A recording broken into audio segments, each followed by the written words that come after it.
अस्सलाम वालेकुम नाज़रीन, सनशाइन मॉर्निंग में आपकी होस्ट सालिया नौरीन। नाज़रीन कैसे हैं आप लोग, क्या हाल चाल हैं?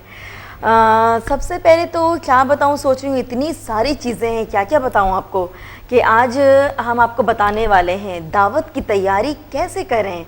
मतलब अगर हमें किसी की इंगेजमेंट में जाना है तो कैसे जाएं, किसी की शादी में जाना है तो कैसे जाएं, और अगर सिर्फ़ और सिर्फ किसी के घर जाना है, किसी ने हमें दावत पे बुलाया है तो हम क्या पहन कर जाएं। क्या हम लहंगा निकाल सकते हैं, पहन सकते हैं, या फिर बहुत ही कढ़ाई चढ़ाई वाले कपड़े निकाल कर पहन कर जाएगा उनके घर तो उनको कैसा लगेगा। और इससे भी पहले ये कि अगर दावत की कहीं से दावत आती है हमारी, मतलब हम कहीं इनवाइटेड है सैटरडे संडे मंडे किसी भी दिन, तो हमें ये सोचना चाहिए कि एक दिन पहले हम सारी चीज़ों को निकाल कर तैयार कर लें, सामने रख दें। अगर मेकअप की चीज़ें तो ड्रेसिंग टेबल पे रख दें, सैंडल्स निकाल के रख दें, अगर इधर उधर कहीं भी कैबिनेट वगैरह में रखा हुआ है आपने तो वो निकाल के रख लिया करें। और कपड़े तो सबसे पहले प्रेस कर लिया करें, क्योंकि हमारी कराची में बिजली का बड़ा ही मसला है। तो ऐसा ना हो कि जब हमें कहीं से दावत मिलती है हम सोचते हैं कि बस शाम में ही फटाफट उठेंगे, प्रेस करेंगे और चले जाएंगे, लाइट ही चली गई। और लाइट आएगी कब? नेक्स्ट डे लाइट आएगी कब? 12 घंटे के बाद। ओहो, कितना अफसोस होता है। फिर हम कहीं जा नहीं सकते हैं। घर वाले कहते हैं कि भाई जिसके कपड़े प्रेस नहीं है ना वो ना जाएं, और जिसके कपड़े प्रेस है, जिसकी तैयारी पूरी की पूरी हो चुकी वो चलें हमारे साथ। तो दावत की तैयारी कैसे करनी चाहिए इस पर हम बातें करेंगे। हमारे साथ गेस्ट मौजूद होंगे। अब भी पहले आपको एक बात बता दूं कि हमारे साथ मौजूद हैं जी लियाकत जोगी साहब, जो कि हमें बताएंगे कि हमारा हफ्ता कैसा गुजरेगा। हमारा इट्स मीन दैट ओवरऑल हम सब का, आपका, हमारी नाज़रीन का, हाजरीन का, हम सब का, और हफ्ते में क्या होने वाला है, कैसा गुजरेगा। और अगर हफ्ता थोड़ा सा बुरा हो, वैसे अल्लाह ना करे 100 बार, अच्छा ही अच्छा हो, इंशाल्लाह सबका हफ्ता बहुत ही अच्छा गुजरने वाला है। लियाकत साहब हमें बताएंगे। अभी मैं चलती हूँ लियाकत साहब की तरफ। आपने हमें ज्वाइन कैसे करना है, गेस्ट से हमारे कैसे बातें करनी है, 02135890 पे कॉल करनी है, उनसे बातें करनी है, हमसे बातें करनी है, अपनी बातें बतानी है, और ये भी बताना है कि यार नेक्स्ट वीक जो है शादी में जाना है या किसी ने हमें इन्वाइट किया हुआ है। तो आज के शो से हम बहुत सब कुछ हासिल करने वाले हैं कि हमें उसकी तैयारी कैसे करनी चाहिए। तो अभी लियाकत जोगी साहब की तरफ चलती हूँ, मैं उनसे पूछती हूँ कि मेरा और आपका हफ्ता कैसा गुजरने वाला है। जी अस्सलाम वालेकुम। वालेकुम सलाम, कैसी हैं आप? ठीक है, बिल्कुल ठीक सर, आप कैसे हैं? बहुत अच्छे, अल्लाह का करम। नाजरीन, मैं पहले से अपने कार्ड्स निकाल के बैठा हुआ हूँ। टैरो ये हफ्ता आपके लिए कैसा रहेगा। एक तो मेरी आवाज़ थोड़ी सी बैठी हुई है, एक फेस्टिवल था 3 दिन का, उसमें मेरी आवाज़ बैठ गई थी। बहरहाल हो सकता है कि आज शाम तक मैं सेट हो जाऊँ। दोस्तों पूरा हफ्ता बता रहा हूँ मैं आपको। हॉरोस्कोप के मैं साइंस लूँगा और टैरो कार्ड आपको बताऊँगा, ठीक है। तो पहला जो साइन है वो है एरीज। एरीज का ये हफ्ता, और उसके लिए टैरो कार्ड है द वर्ल्ड। द वर्ल्ड बहुत ही खूबसूरत टैरो कार्ड होता है। इससे पता चलता है कि आप अपने पास बेहतर पोजीशन ला रहे हैं, आप अपने आप को रिसाइकिल कर रहे हैं, कुछ चीज़ें अच्छे से अच्छे करने वाले हैं। लेकिन होता कुछ यूँ है कि आपको आगे बढ़ना चाहिए, आप आगे नहीं बढ़ पाते, बल्कि वहीं पे अपनी मूवमेंट को चेंज करते हैं, उसी जगह पे खड़े हुए। यानी कि आपके पास अगर प्रमोशन हो तो वहीं पे होगा, लेकिन अगर आप चाहते हो कि आप कंपनी चेंज करना चाहें तो वो आपकी नहीं हो सकती। अगर आपकी मंगनी जहाँ पे आपकी फिक्स है वहीं पे होगी, और अल्लाह न करे अगर आपके मूड में हो कि यहाँ पे नहीं कहीं और हो, तो वहाँ नहीं हो सकती। लेकिन इस हफ्ते में आपकी जो पोजीशन है वो बेहतर है, अच्छी है, बहुत सारी चीज़ें आपकी ग्रो करेंगी। एरीज के बाद टॉरस आता है। टॉरस के लिए थोड़ा सा सोचने का मौका है। कुदरती तौर पे ये कार्ड बहुत अच्छा है। इस कार्ड को हम कहते हैं 8 of swords. 8 of swords, sword का मकसद वैसे कॉन्फ्लिक्ट्स होता है, लेकिन कुदरती तौर पे कार्ड इसलिए अच्छा होता है कि कुदरत इस हफ्ते आपको भरपूर सपोर्ट करती रहती है, लेकिन आपकी अकल काम नहीं करती। जहाँ पे अक्ल काम नहीं करती वहाँ पे थोड़ी सी नेगेटिविटी होनी चाहिए कि ये कार्ड अच्छा नहीं है। लेकिन अजीब चीज़ है कि उसके साथ जहाँ पे आप अपने पास गड़बड़ पैदा कर रहे हैं, कुदरत आपको सपोर्ट करके आगे निकालती रहेगी, बेहतर करती रहेगी, और ये बेहतरी आखिरी हफ्ते के आखिरी दिन तक रहेगी, ठीक है। देखा जाए तो मेरे नज़दीक मैं इसको नेगेटिव कहता हूँ, इसलिए नेगेटिव कहता हूँ कि मेरी अकल काम नहीं कर रही। पॉजिटिव इसलिए कहता हूँ कि हमारा काम खराब नहीं होगा, चीज़ें बेहतर होंगी। जेमिनी द हेरोफेंट, एक उस्ताद का, एक मेंटर का, एक गाइड का, एक मुर्शिद का कार्ड होता है। इस हफ्ते आपका उस्ताद, आपका मेंटर, आपका मुर्शिद आपकी भरपूर हेल्प करेगा, भरपूर सलाहियतें आपके अंदर उजागर करने की कोशिश करेगा, आपको सही मायनों में गाइड करेगा। तो हेरोफेंट कुदरती तौर पे आपके पास ये हफ्ता दुआ का कार्ड होगा। दुआ, चाहे वो अपने उस्ताद की हो, चाहे आपके मेंटर की या मुर्शिद की हो। जेमिनी की बात कैंसर है। Cancer S of cups, S of cups का मकसद है कि लव का या मोहब्बत का कार्ड है। ऐसे लोग जेमिनी वाले जिनको मोहब्बत का इंतजार है तो अब हाँ हो चुकी होगी इस हफ्ते, मंगनी हो चुकी होगी इस हफ्ते, शादी की बातचीत तय हो चुकी होगी इस हफ्ते, या इवन शादी भी हो चुकी होगी इस हफ्ते, और अगर किसी की नाराजगी है तो वो भी दूर हो जाएगी इस हफ्ते। नाइट ऑफ स्वॉर्ड ये आया है लियो के लिए। लियो शेयर वाले दोस्तों, नाइट ऑफ स्वॉर्ड ये बहुत अच्छा कार्ड नहीं है, ये कन्फ्लिक्ट का कार्ड है। ये कन्फ्लिक्ट का मकसद ये है कि आपके पास अगर कोई आदमी एग्रीमेंट आपसे कर रहा है तो बड़ा सोच समझ के एग्रीमेंट कीजिएगा, वो आपको दोगलापन आपके साथ कर सकता है, या फिर आपसे कोई वादा करना चाह रहा है तो वो वादा भी हो सकता है इस हफ्ते आपका पूरा ना हो। खास तौर पे कारोबार में, काम में और एजुकेशन में बहुत सोच समझ के किसी के साथ वादा कीजिएगा या एग्रीमेंट कीजिएगा, क्योंकि शक है कि वो वादा या वो एग्रीमेंट पूरा ना हो। ये काउंसलिंग कार्ड है, सिर्फ आपको काउंसिल करते हैं, फैसला करना आपके अपने हाथ में होता है। विर्गो द एम्परर एक बहुत ही मजबूत किस्म का बादशाह होता है। बादशाह का भी बाप होता है, यह आपको बहुत मजबूत करता है। एक ही वक्त में दो काम, दो चीजें और दो किस्म के असाइनमेंट्स करने की पावर आपको देता है, रूहानी तौर पर भी और दुनियावी तौर पर भी। एम्परर का कार्ड है, यह हफ्ता रूहानी और दुनियावी तौर पे आपकी जो गिरफ्त होगी आपकी चीजों पे बहुत ही अच्छी होगी। मैंने आपको कहा कि दुनियावी तौर पे आपका कारोबार, काम या घर, या फिर रूहानी तौर पे आपकी इबादतें। लियो के बाद है विर्गो। विर्गो के लिए टू ऑफ कप्स का मकसद होता है अपने आप को बैलेंस करना, अपने आप को उसमें रखना, तराजू में रखना। मैं समझ रहा हूं कि शायद मैं यहां पे कोई गड़बड़ कर रहा हूं, लियो सही है। विर्गो टू ऑफ कप्स का कार्ड है और टू ऑफ कप्स का मकसद है कि अपने आप को बैलेंस करने की कोशिश करना। अपने आप को बैलेंस कीजिएगा, अपने आप को रोक के रखिएगा। यहां पर आपके पास कोई ना कोई हेल्प आ रही है, और ये हेल्प ऐसे लोगों के लिए जो मुल्क से बाहर जाना चाहते हैं उनके लिए बड़ी सूदमंद साबित होगी।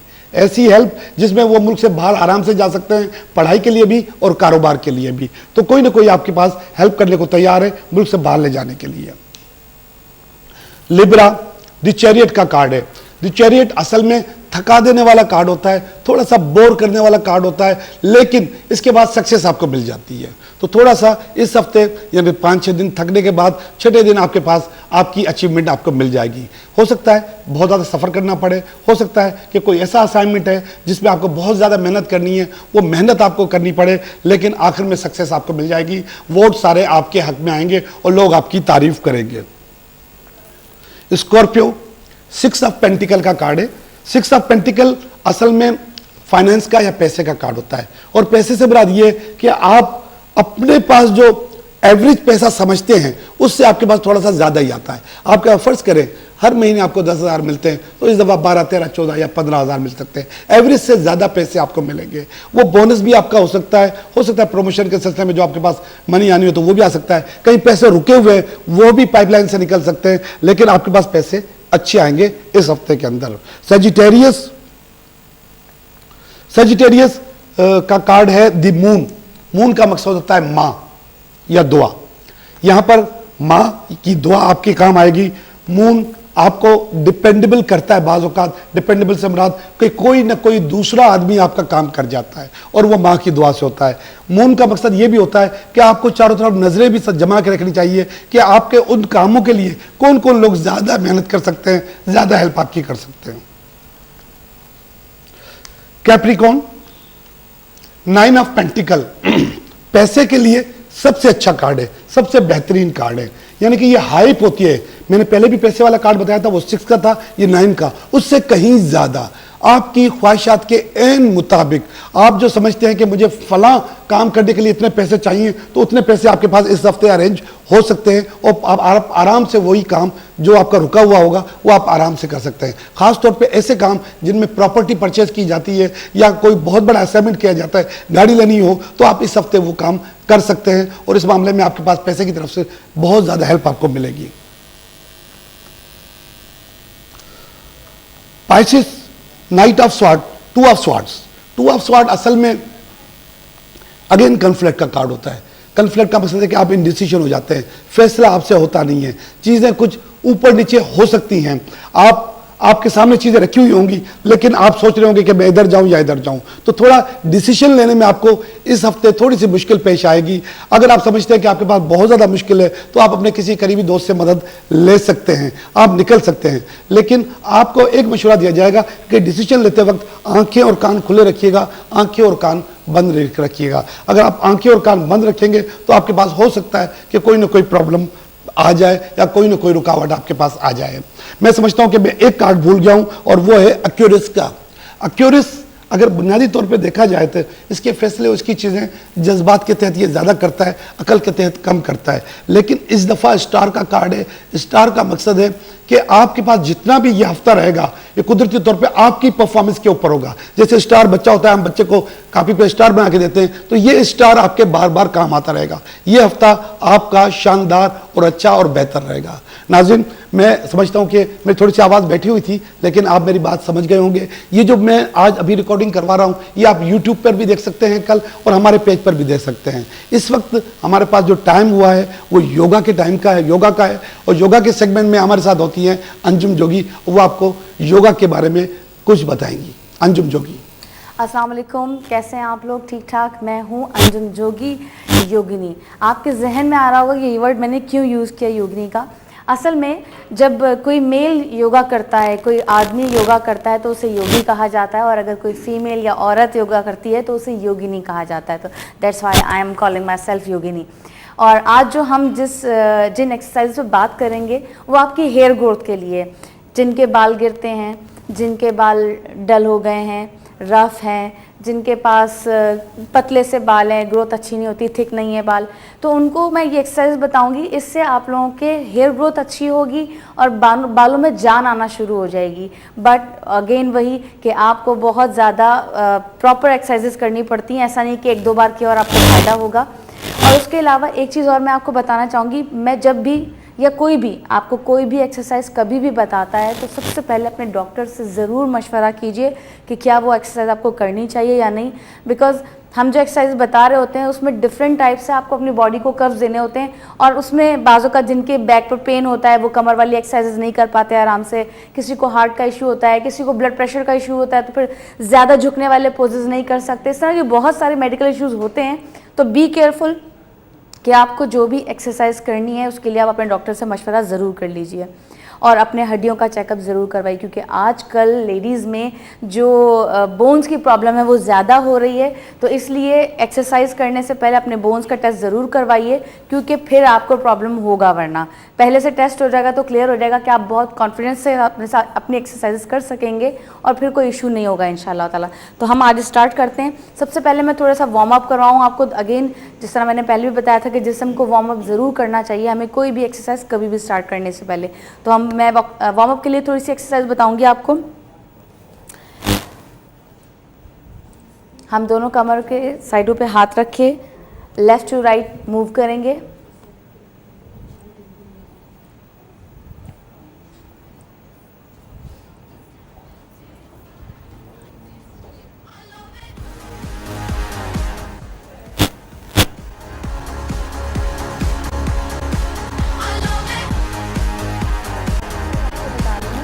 वार्म अप के लिए छोटी सी, इसे मून वॉक कहा जाता है। इसमें हम अपने जो एड़ियाँ हैं हमारी, इसे एक पैर की एड़ी, राइट हैंड, अगर हम राइट फीट को अगर देखें, पहले मैं यहाँ साइड से होकर बताती हूँ आपको। हम अपने पंजे के ऊपर खड़े होंगे एक पैर के ऊपर और अपनी एड़ी उठाएंगे, और उसके बाद जब इस पैर को हम वापस रख रहे होंगे तो अपने लेफ़्ट फीट को इसी तरह से अगेन उठाएंगे, यानी 1 बाय 1 हमारा एक पैर ऊपर और नीचे जाता है। लेकिन इसमें कोशिश ये करनी होती है कि हमारा जो एड़ी है, जो हमारी एड़ी को हम ज़्यादा नीचे ज़मीन तक ना लगाएं, इसे ऊपर ही रखेंगे। आप देखिए मैं कैसे कर रही हूँ।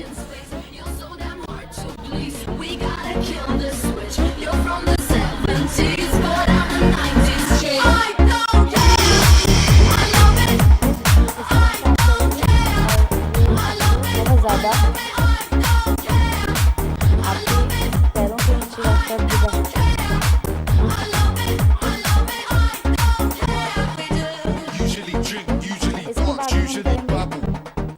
अपने शोल्डर्स को भी थोड़ा सा रिलैक्स करेंगे और अपने टमी को या कमर को भी हम दोबारा अपने सामने फ्रंट पे अपने दोनों हाथ ऐसे रखेंगे और हमें ट्विस्ट करना है। ट्विस्ट करके हमें कोशिश करनी है कि हम जितना पीछे मुड़ सकते हैं पीछे मुड़ें, और राइट हैंड से राइट साइड भी जब हम ट्विस्ट लेंगे पीछे जाएंगे तब भी हम बैक देख सकें, और लेफ्ट से जाएंगे तब भी देख सकें। जो बहुत ज़्यादा ना ट्विस्ट कर सकें तो कोई मसला नहीं है, आपको आहिस्ता आहिस्ता करते करते आप इतना यूज टू हो जाएंगे कि आप बहुत ज़्यादा टर्न हो सकेंगे। तो ये थोड़ा सा प्रैक्टिस से ही होगा।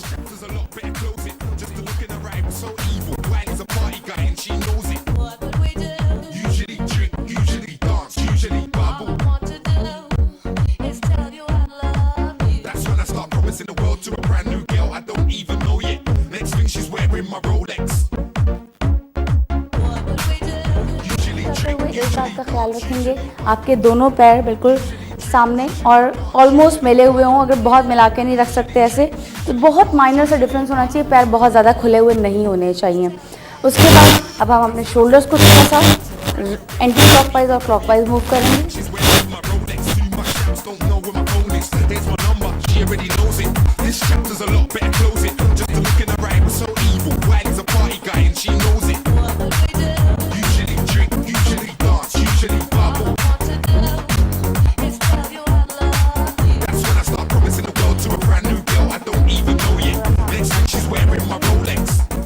पहले क्लॉकवाइज फिर एंटी क्लॉकवाइज।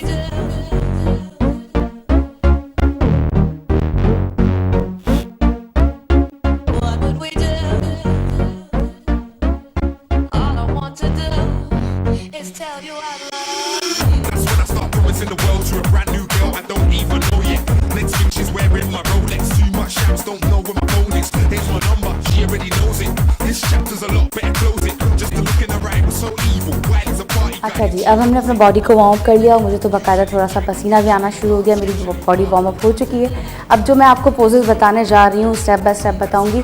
सबसे पहला होता है हमारा जिसमें हम फॉरवर्ड बेंडिंग करते हैं। हम असल में ये जितनी एक्सरसाइज करेंगे इससे हमारा ब्लड सर्कुलेशन हमारे सर की तरफ आएगा और वो सही मायने में फ़्लो जो है वो ब्लड का हमारे बालों की तरफ जाएगा, तो हमारे बालों को हेल्थ मिलना शुरू होगी या वो अच्छी तरह से ग्रो करना शुरू करेंगे।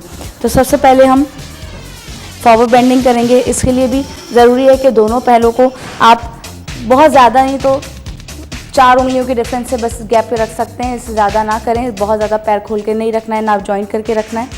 और उसके बाद हम बिल्कुल स्ट्रेट खड़े होकर सांस इनहेल करके और थोड़ा सांस एक्सहेल करेंगे और फिर फॉरवर्ड होकर मतलब सामने की तरफ झुकते हुए नीचे जाएंगे।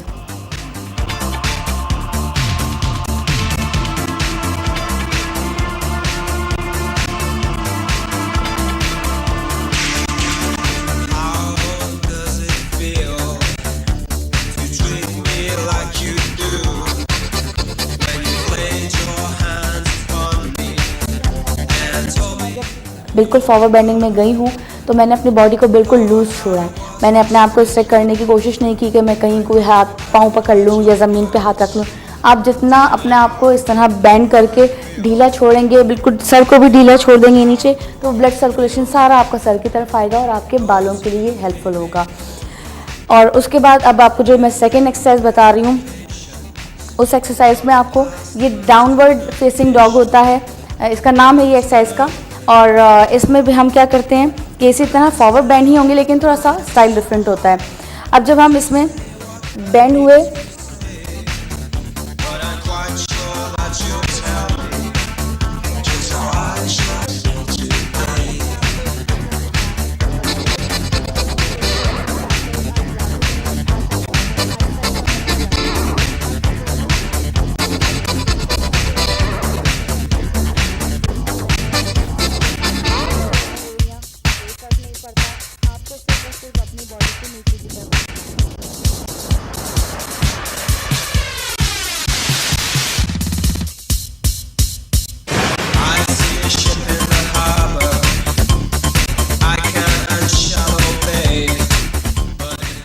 अच्छा जी, ये जितनी भी एक्सरसाइज मैं बता रही हूँ अगेन मैं आपको बताऊँ कि इन एक्सरसाइजेज़ में चाहे आप सारी ना कर सकते हो, सारी आप नहीं कर भी सकें, तो भी आप ये कर सकते हैं कि एक एक एक्सरसाइज को 10, 5, 15 या 20 की काउंटिंग तक रख सकते हैं और उसके बाद आप उसको एक ही एक्सरसाइज को 5 सेट या 10 सेट की तरफ ले जाकर भी अपने आप को बेहतर कर सकते हैं। टाइम हमारे पास क्योंकि बहुत शॉर्ट है, इसलिए मैं आपको क्विकली 2 एक्सरसाइजेज और बताऊं। अब आपको क्या करना है कि आप जब बैठे और बैठने के बाद बिल्कुल लेट जाते हैं, मैं आपको लेटने वाली एक एक्सरसाइज बताऊं। बहुत सिंपल है, बहुत सिंपल है। आप जब लेटेंगे तो आपके ये लेग राइजिंग पोज कहलाता है और इस पोज के अंदर आपको दोनों फीट्स ऊपर की तरफ लेकर जाने हैं। बिल्कुल स्ट्रेट कमर रखिए, स्ट्रेट कमर रखिए, दोनों पैर बिल्कुल स्ट्रेट करके।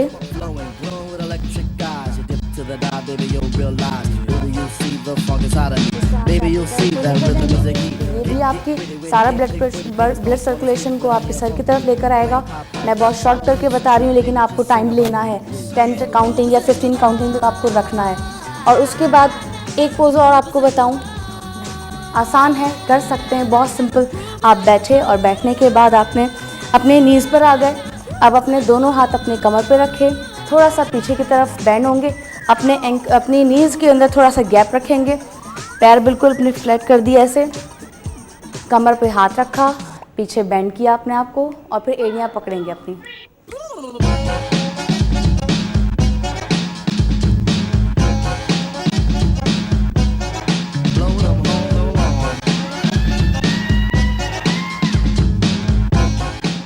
ये कैमल पोज कहलाता है। इसमें भी आपको सर को पीछे ले जाकर बिल्कुल ढीला छोड़ना है ताकि आपका ब्लड सर्कुलेशन पीछे की तरफ जाए। और मैं समझती हूँ आज के लिए इतनी ही एक्सरसाइज बहुत हैं ताकि आप इसी को करके अपने लिए बहुत सारी बेहतरी ला सकें और अपने हेयर ग्रोथ बढ़ा सकें। और अब मैं आपको बताऊं कि सालिहा ने आपको बताया था कि आपको इसके बाद बहुत सारी चीज़ें और मिलेंगी, बहुत अच्छे गेस्ट भी मिलेंगे आपको। एक छोटा सा ब्रेक होगा, लेकिन ब्रेक से पहले आपको एक सॉन्ग सुनना है क्योंकि म्यूज़िक भी बहुत ज़रूरी है, हमारी रूह की ग़िज़ा है। हम ब्रेक पर जाते हैं और उसके बाद आपको दोबारा सालिहा ज्वाइन करेंगी।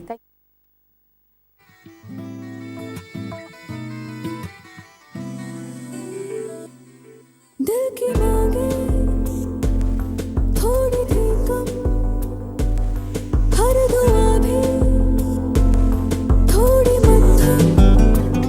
तूने कांधे पे सर झुकाया जब, जैसे दरगाह पे बांधे धागे तब, बिना मांगे ही मिल गया है सब।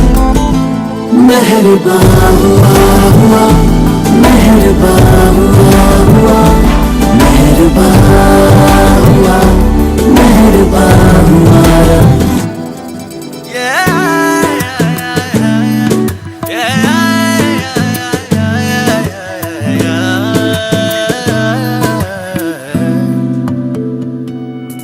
हाथों को तेरे अपने हाथों में ले लेते हूँ के तकदीरें अपनी सारी पढ़ लूं।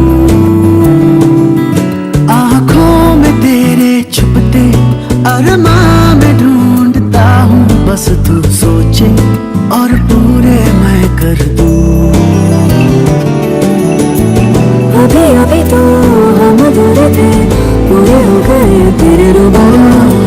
ये भी दिखे ना कहाँ मैं खत्म, कहाँ तू शुरू।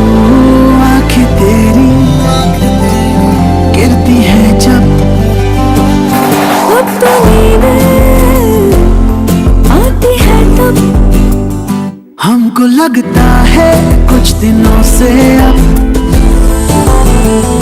तू इबादत है, तू ही है मज़हब। बेवजह कैसे, क्यों, कहाँ और कब। मेहरबान